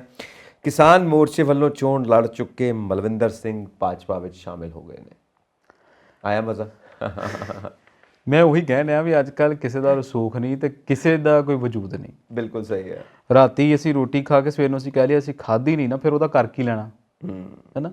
ਕੁਛ ਨਹੀਂ ਕਰ ਸਕਦੇ। ਦਿਨੇ ਕੱਲ ਤੁਸੀਂ ਹੋਰ ਕਹਿ ਤਾ, ਬਾਅਦ ਚੋਂ ਕਹਿੰਦਾ ਮੈਂ ਕਿਹਾ ਹੀ ਨਹੀਂ, ਫਿਰ ਕੀ ਕਰ ਲੈਣਾ। ਕਹਿੰਦੇ ਸੀ ਕਿ ਮੈਂ ਬਹੁਤ ਪ੍ਰਭਾਵਿਤ ਹੋਇਆ ਬੀਜੇਪੀ ਦੀ ਵਿਚਾਰਧਾਰਾ ਤੋਂ, ਪਹਿਲਾਂ ਨਹੀਂ ਸੀ ਪ੍ਰਭਾਵਿਤ। ਅੱਛਾ, ਫਿਰ ਮੂੰਹ ਤੁਰਿਆ ਨਾ ਜਾਵੇ ਗੋਡਿਆਂ ਦਾ। ਵੀ ਕਹਿੰਦੇ ਹੁੰਦੇ ਆ ਵੀ ਤੁਸੀਂ ਪਹਿਲਾਂ ਇਹਦੀ ਵਿਚਾਰਧਾਰਾ ਤੋਂ ਉਦੋਂ ਪ੍ਰਭਾਵਿਤ ਨਹੀਂ ਹੋਏ ਸੀ ਜਦੋਂ ਖੇਤੀ ਕਾਨੂੰਨ ਲਾਤੇ ਸੀਗੇ, ਜਾਂ ਫਿਰ ਤੁਸੀਂ ਉਦੋਂ ਪ੍ਰਭਾਵਿਤ ਹੋਏ ਹੋਣੇ ਜਦੋਂ ਫਿਰ ਫਿਰੋਜ਼ਪੁਰ ਆਏ ਸੀ ਤੇ ਕਹਿੰਦੇ ਸੀ ਮੈਨੂੰ ਮਾਰਨ ਦੀ ਕੋਸ਼ਿਸ਼ ਕੀਤੀ ਪੰਜਾਬ ਵਾਲਿਆਂ ਨੇ, ਜਾਂ ਫਿਰ ਤੁਸੀਂ ਹੁਣ ਪ੍ਰਭਾਵਿਤ ਹੋਏ ਹੋਣੇ ਜਦੋਂ ਗਿਆਨਵਾਪੀ ਮਸਜਿਦ ਦੇ ਉੱਤੇ ਉਹਨਾਂ ਨੇ ਕਹਿੰਦੇ ਜੀ ਰਿਸਰਚ ਕਰਨੀ ਆ, ਜਾਂ ਫਿਰ ਤੁਸੀਂ ਉਦੋਂ ਪ੍ਰਭਾਵਿਤ ਹੋਏ ਹੋਣੇ ਜਦੋਂ ਨੋਟਬੰਦੀ ਕੀਤੀ ਸੀਗੀ, ਜਾਂ ਫਿਰ ਹੁਣ ਜੇ ਪ੍ਰਭਾਵਿਤ ਹੋ ਗਏ ਹੋਣੇ ਜਦੋਂ ਸੋਚਣ ਵਾਲੀ ਗੱਲ ਹੈ। ਪਤਾ ਨਹੀਂ ਕਦੋਂ ਪ੍ਰਭਾਵਿਤ ਹੋ ਗਏ। ਸਾਰਾ ਕਿਸਾਨ ਮੋਰਚਾ ਠੀਕ ਹੈ ਤੁਸੀਂ ਹੰਡਾਇਆ, ਉਸ ਤੋਂ ਬਾਅਦ ਤੁਸੀਂ ਪ੍ਰਭਾਵਿਤ ਹੋ ਜਾਂਦੇ ਹੋ ਬੀਜੇਪੀ ਦੀ ਵਿਚਾਰਧਾਰਾ ਤੋਂ ਔਰ ਤੁਸੀਂ ਛੱਡ ਕੇ ਆਪਣੀ ਪਾਰਟੀ, ਹਾਲਾਂਕਿ ਤੁਸੀਂ ਇਲੈਕਸ਼ਨਸ ਵੀ ਲੜੀਆਂ ਨੇ ਉਹਨਾਂ ਦੀ ਟਿਕਟ ਦੇ ਉੱਤੇ, ਉਸ ਤੋਂ ਬਾਅਦ ਤੁਸੀਂ ਬੀਜੇਪੀ 'ਚ ਸ਼ਾਮਿਲ ਹੋ। ਠੀਕ ਹੈ, ਕੀ ਕਹਿ ਸਕਦੇ ਆ। ਪਰ ਇਹ ਬਹੁਤ ਮਾੜੀਆਂ ਗੱਲਾਂ ਨੇ। ਜਦ ਤੁਸੀਂ ਤੁਹਾਡੀ ਕਹਿੰਦੇ ਹੁੰਦੇ ਨਾ ਕਿ ਤੁਹਾਡੀ ਇੱਕ ਚੀਜ਼, ਅਸੀਂ ਉਹਨੂੰ ਸੰਘਰਸ਼ ਨੂੰ ਲੜਿਆ, ਅਸੀਂ ਪਰੋੜ ਹੋਏ ਉਸ ਸੰਘਰਸ਼ ਦੇ ਵਿੱਚ ਉੱਠੇ ਆ, ਫਿਰ ਤੁਸੀਂ ਇੱਕ ਉਸ ਧੜੇ 'ਚ ਜਾਓ ਤਾਂ ਫਿਰ ਮੈਨੂੰ ਲੱਗਦਾ ਨਿੱਜੀ ਤੁਹਾਡੇ ਸਵਾਰਥ ਹੋ ਸਕਦੇ ਆ। ਬਿਲਕੁਲ ਸਮਝ ਆਉਂਦੀ ਹੈ ਗੱਲ। ਚਲੋ ਅਗਲੀ ਗੱਲ ਸਮਝਣ ਵਾਲੀ ਇਹ ਹੈ ਕਿ ਜਿਹੜੇ ਸਾਡੇ ਲਾਲਜੀਤ ਸਿੰਘ ਨੇ ਭੁੱਲਰ ਸਾਹਿਬ, ਉਹਨਾਂ ਨੇ ਇਹ ਸਟੇਟਮੈਂਟ ਦਿੱਤੀ ਹੈ ਕਿ ਜਦੋਂ ਦੀ 15 ਜੂਨ ਤੋਂ ਵੋਲਵੋ ਬੱਸ ਸਰਵਿਸ ਸ਼ੁਰੂ ਕੀਤੀ ਹੈ ਅਸੀਂ ਦਿੱਲੀ ਹਵਾਈ ਅੱਡੇ ਤੱਕ, ਲੋਕਾਂ ਨੂੰ ਸਹੂਲੀਅਤ ਹੈ। ਤੇ ਜਿਹੜਾ ਇਹ ਮਾਫੀਆ ਹੈਗਾ ਟਰਾਂਸਪੋਰਟ ਮਾਫੀਆ, ਉਹ ਸੋਚੀ ਪਿਆ ਹੋਇਆ ਕਿ ਹੁਣ ਕੀਤਾ ਜਾਵੇ ਤੇ ਕੀ ਕੀਤਾ ਜਾਵੇ। ਦੇਖੋ ਜਿਹੜੀ ਗੱਲ ਵਾ ਤੁਸੀਂ ਲਾ ਦਿੱਤੀ, ਬਹੁਤ ਚੰਗੀ ਗੱਲ ਹੋਈ ਹੈ, ਬਹੁਤ ਵਧੀਆ। ਹੁਣ ਕੈਨੇਡਾ ਅਮਰੀਕਾ ਤੁਸੀਂ ਤਾਂ ਜਾਂਦੇ ਨਹੀਂ, ਉਹ ਘਰਾਂ 'ਚੋਂ ਜਾਂਦੇ ਨਿਆਣੇ ਜਿਹੜੇ ਵੈਲ ਆਫ ਹੁੰਦੇ ਨੇ, ਉਹਨਾਂ ਨੂੰ ਤੁਸੀਂ ਚਲੋ ਸਹੂਲਤ ਦੇ ਦਿੱਤੀ, ਸਾਡੇ ਟੈਕਸ ਦਾ ਪੈਸਾ ਦਿੰਦੇ ਆ, ਤੁਸੀਂ ਵਧੀਆ ਕੀਤਾ ਹੈ। ਪਰ ਇਹਦਾ ਮਤਲਬ ਇਹ ਨਹੀਂ ਕਿ ਤੁਸੀਂ ਸਾਰਾ ਟਰਾਂਸਪੋਰਟ ਜਿਹੜਾ ਇੱਕ ਤਾਣਾ ਬਾਣਾ ਆ ਉਹਨੂੰ ਸੁਧਾਰ ਲਿਆ। ਉਹਨੂੰ ਸੁਧਾਰਨ ਦੇ ਲਈ ਤੁਹਾਨੂੰ ਹਲੇ ਬਹੁਤ ਮਸ਼ੱਕਤ ਕਰਨੀ ਪੈਣੀ ਹੈ। ਤੇ ਚਲੋ ਦੇਖਦੇ ਹਾਂ। ਕਹਿੰਦੇ ਪਹਿਲਾਂ ਤਾਂ ਅਸੀਂ ਕਹਿੰਦੇ ਹੁੰਦੇ ਆ ਜਿਹੜੇ ਅੱਜ ਕੱਲ੍ਹ ਪ੍ਰਧਾਨ ਨੇ ਰਾਜਾ ਵੜਿੰਗ ਸਾਹਿਬ, ਉਹਨਾਂ ਦੇ ਲਾਰਿਆਂ 'ਚ ਰਹੇ ਹਾਂ। ਹੁਣ ਅਸੀਂ ਲਾਲਜੀਤ ਭੁੱਲਰ ਹੋਣਾ ਦੇ ਵਾਅਦੇ ਦੇਖਦੇ ਹਾਂ। ਇਹ ਉਹੀ ਲਾਲਜੀਤ ਭੁੱਲਰ ਨੇ ਜਿਹਨਾਂ ਦੀ ਥੋੜ੍ਹੇ ਦਿਨ ਵੀਡੀਓ ਪਹਿਲਾਂ ਵਾਇਰਲ ਹੋਈ ਸੀ, ਕਹਿੰਦੇ ਜਦੋਂ ਗੱਡੀ ਦੇ ਉੱਤੋਂ ਆਪ ਰੂਫਟਾਪ ਥਾਣੀ ਖੜੇ ਸੀ ਤੇ ਵਿਚਾਰੇ ਸਿਕਿਉਰਿਟੀ ਗਾਰਡ ਲਮਕਾਏ ਹੋਏ ਸੀਗੇ। ਨਹੀਂ, ਉਹ ਤਾਂ ਇਲੈਕਸ਼ਨ ਜਿੱਤ ਕੇ ਆਏ ਸੀ। ਚਲ ਉਦੋਂ ਇਲੈਕਸ਼ਨ ਉਦੋਂ ਦੀ ਗੱਲ ਹੈ, ਉਦੋਂ ਕੁਝ ਨਹੀਂ ਕਹਿਣਾ, ਉਦੋਂ ਕੁਝ ਨਹੀਂ ਕਹਿਣਾ। ਠੀਕ ਹੈ। ਹੁਣ ਜਦੋਂ ਪਾਵਰ 'ਚ ਆਏ ਨੇ ਨਾ, ਉਦੋਂ ਹੀ ਕਹਿਣਾ। ਉਹਨਾਂ ਨੇ ਕਿਹਾ ਸੀਗਾ ਕਿ ਮੈਂ ਹੁਣ ਇਦਾਂ ਦਾ ਕੋਈ ਕੰਮ ਨਹੀਂ ਕਰੂੰਗਾ। ਉਹਨਾਂ ਨੇ ਪ੍ਰੋਮਿਸ ਕੀਤਾ ਸੀ, ਹਜੇ ਤੱਕ ਨਹੀਂ ਕੀਤਾ ਹੈ। ਅੱਛਾ, ਪਹਿਲਾਂ ਜੋ ਮਰਜ਼ੀ ਕਰ ਲੈਣ ਇਹ। ਸੋ ਹੁਣ ਇਹ ਨਵੇਂ ਸਿਰੇ ਖੇਡਦੇ ਆ ਨਾ, ਕਿਉਂਕਿ ਉਹਨਾਂ ਦੀ ਸਟੇਟਮੈਂਟ ਦੇ ਮੁਤਾਬਿਕ ਤਾਂ ਇਹੀ ਆ। ਉਹ ਕਹਿੰਦੇ ਹੁੰਦੇ ਨਾ ਵੀ ਮੇਰੇ ਨਾਲ ਤਾਂ ਇਦਾਂ ਹੁੰਦਾ ਸੀ, ਸ਼ਾਇਦ ਤੁਹਾਡੇ ਨਾਲ ਨਾ ਹੁੰਦਾ ਹੋਵੇ। ਪਿਛਲੀ ਕਲਾਸ 'ਚ ਮੈਂ ਨਾ ਕਈ ਕਾਪੀਆਂ ਸਾਫ਼ ਕਰਕੇ ਨਹੀਂ ਬਣਾਉਣੀਆਂ ਤੇ ਪੜ੍ਹੇ ਘੱਟ ਹੁੰਦੇ ਸੀਗੇ। ਬਾਬੇ ਅੱਗੇ ਅਰਦਾਸ ਕਰਨੀ, ਬਾਬਾ ਜੀ ਇਸ ਵਾਰੀ ਪਾਸ ਕਰਾ ਦਿਓ, ਅਗਲੇ ਸਾਲ ਮੈਂ ਸਾਰੀਆਂ ਕਾਪੀਆਂ ਬਣਾਉਂਗਾ, ਸੋਹਣਾ ਸੋਹਣਾ ਲਿਖੂੰਗਾ, ਮੈਂ ਵਧੀਆ ਪੜ੍ਹੂੰਗਾ, ਆਪਣੇ ਚਿੱਤੋਂ ਇਹ ਸੋਚਣਾ। ਉਹ 5 ਕੁ ਦਿਨ ਤਾਂ ਬੜੇ ਸੌਖੇ ਲੰਘਦੇ ਸੀਗੇ, ਉਹ ਅਗਲੇ 7ਵੇਂ 8ਵੇਂ ਦਿਨ ਫੇਰ ਉਹੀ ਗੂਤ ਘਤਾਲਾ। ਤੇ ਮੈਨੂੰ ਲੱਗਦਾ ਇਹ ਇਹਨਾਂ ਨਾਲ ਵੀ ਮੈਨੂੰ ਲੱਗਦਾ ਇਹੀ ਹੋਣ ਡਿਆ ਵੀ ਹੁਣ ਮੈਂ ਨਵੇਂ ਸਿਰੋਂ ਖੇਡਣਾ, ਹੁਣ ਨਹੀਂ ਮੈਂ ਕੁਛ ਕਰਨਾ, ਤੇ ਹੁਣ ਰੱਬ ਜਾਣਦਾ ਕਰਨ ਨਾ ਕਰਨ। ਹਾਂ, ਇਹ ਤਾਂ ਰੱਬ ਹੀ ਜਾਣਦਾ, ਬਾਕੀ ਸਹੀ ਗੱਲ ਹੈ। ਚਲੋ, ਇੱਕ ਉਹ ਸਹੂਲੀਅਤ ਹੈ। ਦੂਜੀ ਸਹੂਲੀਅਤ ਇਹ ਵੀ ਕਹਿੰਦੇ ਨੇ ਕਿ ਜਦੋਂ ਤੁਸੀਂ ਕੋਈ ਨਵੀਂ ਗੱਡੀ ਖਰੀਦੋਗੇ ਤਾਂ ਡੀਲਰਸ ਦੇ ਆਫਿਸ ਦੇ ਵਿੱਚ ਹੀ ਬਹਿ ਕੇ ਤੁਹਾਡੀ ਆਰਸੀ ਬਣ ਜਾਣੀ ਹੈ, ERC। ਫਿਰ ਤੁਸੀਂ ਡਾਊਨਲੋਡ ਕਰ ਸਕਦੇ ਹੋ, ਤੁਹਾਨੂੰ ਜਾ ਕੇ ਧੱਕੇ ਨਹੀਂ ਖਾਣੇ ਪੈਣੇ, DTO ਆਫਿਸ ਜਾ ਕੇ ਉਹ ਸਾਰੀਆਂ ਕਾਰਵਾਈਆਂ ਨਹੀਂ ਕਰਨੀਆਂ ਪੈਣੀਆਂ। ਜਿੱਥੋਂ ਗੱਡੀ ਖਰੀਦੀ, ਜਿਵੇਂ ਲਾਇਸੈਂਸ ਮਿਲ ਜਾਂਦਾ, ਕੱਚਾ ਨੰਬਰ ਮਿਲ ਜਾਂਦਾ, ਉਹੀ ਸਭ ਕੁਝ ਉੱਥੇ ਆਰਸੀ ਵੀ ਬਣ ਜਾਏਗੀ ਤੇ ਪੱਕਾ ਨੰਬਰ ਵੀ ਹੋ ਜਾਏਗਾ। ਤਾਂ ਹਾਂ, ਹੋ ਸਕਦਾ ਕਿ ਆਉਣ ਵਾਲੇ ਸਮੇਂ ਦੇ ਵਿੱਚ ਉੱਥੇ ਲਾਇਸੈਂਸ ਵੀ, ਮੈਂ ਉਹਨਾਂ ਨੇ ਲਾਇਸੈਂਸ ਦਾ ਪਹਿਲਾਂ ਕਹਿ ਦਿੱਤਾ ਵੀ ਤੁਸੀਂ ਜਿਹੜਾ ਲਰਨਿੰਗ ਲਾਇਸੈਂਸ ਆ ਤੁਸੀਂ ਘਰ ਬੈਠੇ ਅਪਲਾਈ ਕਰ ਸਕਦੇ ਆ, ਵੀ ਤੁਹਾਨੂੰ ਆਉਣ ਦੀ ਲੋੜ ਨਹੀਂ ਹੈਗੀ। ਸਹੀ ਹੈ। ਮੈਨੂੰ ਲੱਗਦਾ ਇਹ ਮਾਮਲੇ ਦੇ ਵਿੱਚ ਬਹੁਤ ਸਹੀ ਹੋਗਾ, ਕਿਉਂਕਿ ਇਹ ਬਹੁਤ ਧੱਕੇ ਖਾਣੇ ਆ। ਪਰ ਪਤਾ ਰੀਜ਼ਨ ਮੈਂ ਕਦੇ ਕਦੇ ਵੇਖਦਾ ਹੁੰਦਾ ਵੀ ਹਜੇ ਵੀ ਉਹ ਲੋਕ ਤੁਰੇ ਫਿਰਦੇ ਜਿਹੜੇ ਕਹਿੰਦੇ ਕਾਕਾ ਇੱਦਾਂ ਕਰ, ਆਪਣਾ ਫਲਾਨਾ ਮੁੰਡੇ ਤੋਂ ਅਪਲਾਈ ਕਰਾਇਆ ਜਾ ਕੇ, ਉਹ ਮੁੰਡਾ ਫਿਰ ਉੱਥੇ 50 ਰੁਪਏ ਲੈਂਦਾ ਹੁੰਦਾ।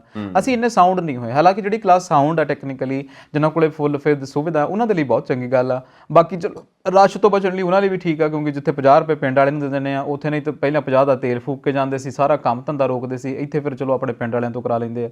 ਨਹੀਂ, ਸਹੀ ਆ। ਔਰ ਮਾਡਰਨ ਟਾਈਮ ਦੇ ਮੁਤਾਬਿਕ ਸਾਨੂੰ ਚੱਲਣਾ ਵੀ ਚਾਹੀਦਾ, ਜਿੰਨੀ ਵੀ ਸਹੂਲਤ ਹੋ ਸਕੇ, ਸਮਾਂ ਜਿੰਨਾ ਬਚ ਸਕੇ, ਜਿੰਨੀ ਖੱਜਲ ਖੁਆਰੀ ਤੋਂ ਬਚ ਸਕੀਏ, ਜਿੰਨਾ ਪੇਪਰ ਵਰਕ ਘੱਟ ਸਕੇ, ਇਹ ਸਾਰੀਆਂ ਚੀਜ਼ਾਂ ਵਧੀਆ ਨੇ, ਇਹ ਵਧੀਆ ਸਹੂਲਤ ਹੈ। ਸੋ ਬਿਜਲੀ ਦੀ ਉਹੀ 1 ਕਿਲੋਵਾਟ ਦਾ ਜਿਹੜਾ ਝਗੜਾ ਹੈ, ਉਹ ਕਦੇ ਰੂਲ ਵਾਪਸ ਲੈ ਲਿਆ, ਔਰ ਉਹ ਕਹਿੰਦੇ ਨੇ ਕਿ ਉਸ ਤੋਂ ਬਾਅਦ ਨਹੀਂ, ਹੁਣ ਤੇ ਇਹਨਾਂ ਨੇ ਨੋਟੀਫਿਕੇਸ਼ਨ ਕੀਤਾ, ਅੱਜ ਕੱਲ੍ਹ ਜਾਰੀ ਕੀਤਾ ਆ। ਨੋਟੀਫਿਕੇਸ਼ਨ ਦੇ ਵਿੱਚ ਇਹ ਕਹਿ ਦਿੱਤਾ ਵੀ ਪਹਿਲਾਂ ਕਹਿੰਦੇ ਸੀ ਵੀ ਸਾਰਿਆਂ ਨੂੰ ਮਿਲਣਾ, ਹੁਣ ਇਹਨਾਂ ਨੇ ਕਿਹਾ ਵੀ ਜਨਰਲ ਵਾਰਡ 'ਚ ਜਿਹੜੇ ਇਕਨੋਮਿਕਲੀ ਸਾਊਂਡ ਨੇ, ਯਾਨੀ ਕਿ ਜਿਹੜੇ ਠੀਕ ਨੇ, ਸਮਰੱਥ ਨੇ, ਉਹਨਾਂ ਨੂੰ ਨਹੀਂ ਅਸੀਂ ਦੇਣਾ। ਉਹੀ ਇਨਕਮ ਟੈਕਸ ਰਿਟਰਨ ਭਰਦੇ ਨੇ। ਪਰ ਗੱਲ ਇਹ ਹੁੰਦੀ ਹੈ ਨਾ ਕਿ ਜਤਿੰਦਰ ਜੀ, ਆਪਾਂ ਪਹਿਲਾਂ ਵੀ ਗੱਲ ਕਰ ਚੁੱਕੇ ਹਾਂ, ਕਈ ਵਾਰ ਕਰ ਚੁੱਕੇ ਹਾਂ, ਕਿ ਮੰਨ ਲਓ ਕੈਟਾਗਰੀਜ਼ ਤੁਸੀਂ ਬਣਾ ਲਈਆਂ, ਪਰ ਉਸ ਕੈਟਾਗਰੀ ਦਾ ਬੰਦਾ ਜੋ ਫਾਲ ਕਰਦਾ ਬਹੁਤ ਰਿਚ ਆ, ਔਰ ਉਹਨੂੰ ਤੁਸੀਂ ਉਹ ਸਹੂਲੀਅਤ ਦੇ ਦਿੱਤੀ, ਔਰ ਜੋ ਜਨਰਲ ਕੈਟਾਗਰੀ ਆ, ਠੀਕ ਹੈ, ਉਹਨੂੰ ਤੁਸੀਂ ਦੇਖਿਆ ਕਿ ਉਹਨੂੰ ਜੇ ਲੋੜ ਹੈ, ਪਰ ਉਹ ਕੈਟਾਗਰੀ ਜਨਰਲ ਆ, ਇਸ ਕਰਕੇ ਉਹਨੂੰ ਉਹ ਸਹੂਲੀਅਤ ਨਹੀਂ ਮਿਲੇਗੀ। ਇਹ ਚੀਜ਼ਾਂ ਨਾ ਠੀਕ ਨਹੀਂ, ਕਿਉਂਕਿ ਇੱਕ ਸਿੱਧਾ ਜੋ ਕੁਦਰਤੀ ਕਾਨੂੰਨ ਹੈ ਉਹਦੇ ਮੁਤਾਬਿਕ ਇਹੀ ਹੈ ਕਿ ਜਿਹਨੂੰ ਲੋੜ ਹੈ, ਜਿਹੜਾ ਭੁੱਖਾ ਹੈ, ਜਿਹਨੂੰ ਭੁੱਖ ਲੱਗੀ, ਉਹਨੂੰ ਰੋਟੀ ਖਵਾਓ ਨਾ, ਰੱਜਿਆਂ ਨੂੰ। ਮੇਰੀ ਗੱਲ ਸੁਣੋ ਨਾ, ਗੱਲ ਤੇ ਤੁਹਾਡੀ ਬਿਲਕੁਲ ਸਹੀ ਆ, ਪਰ ਤੁਸੀਂ ਗੱਲਾਂ ਸਹੀ ਨਹੀਂ ਕਰਦੇ। ਮੈਂ ਗੱਲਾਂ ਬਿਲਕੁਲ ਗਲਤ ਕਰਦਾ, ਮੈਨੂੰ ਪਤਾ ਵੀ ਮਤਲਬ ਇਦਾਂ ਹੋਣ ਲੱਗ ਪਵੇ ਤੇ ਫਿਰ ਸਮੱਸਿਆ ਹੀ ਨਾ ਰਵੇ, ਸਮੱਸਿਆ ਨਾ ਰਵੇ ਤੇ ਫਿਰ ਅਸੀਂ ਬੈਠੇ ਨਾ ਰਹੀਏ, ਸਮੱਸਿਆ ਨਾ ਰਵੇ ਤੇ ਫਿਰ ਇਹ ਉੱਪਰਲੇ ਬੈਠੇ ਨਾ ਰਹਿਣ, ਸਮੱਸਿਆ ਨਾ ਹੋਵੇ ਤੇ ਹਿਲਜੁਲ ਨਾ ਹੋਵੇ, ਸਮੱਸਿਆ ਨਾ ਹੋਵੇ ਤੇ ਕੋਈ ਮੰਤਰੀ ਤੇ ਗੋਡੇ ਨਾ ਘੁੱਟੇ, ਸਮੱਸਿਆ ਨਾ ਹੋਵੇ ਤੇ ਫਿਰ ਮੁੱਦਾ ਕਿੱਥੋਂ ਹੋਵੇ ਜਿਹਦੇ ਮੁੱਦੇ ਦੇ ਉੱਤੇ ਤੁਸੀਂ ਇਲੈਕਸ਼ਨ ਲੜਨੀਆਂ।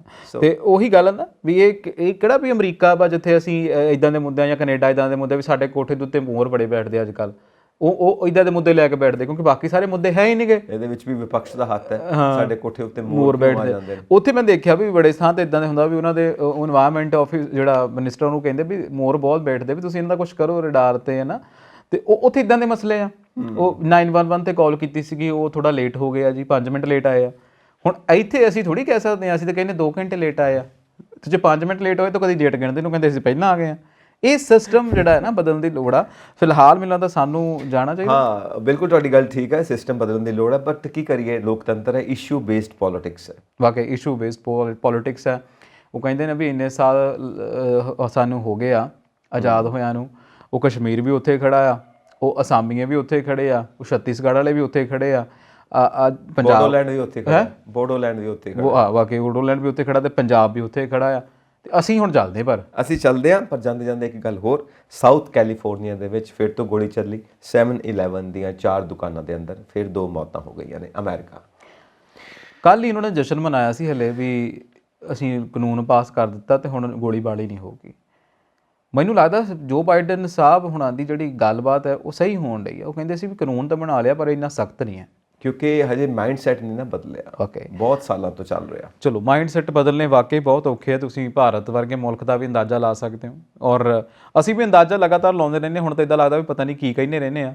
ਫਿਲਹਾਲ ਮੈਨੂੰ ਤੇ ਸੰਜੀਵ ਜੀ ਨੂੰ ਦਿਓ ਇਜਾਜ਼ਤ। ਸਤਿ ਸ਼੍ਰੀ ਅਕਾਲ। ਸਤਿ ਸ਼੍ਰੀ ਅਕਾਲ ਜੀ।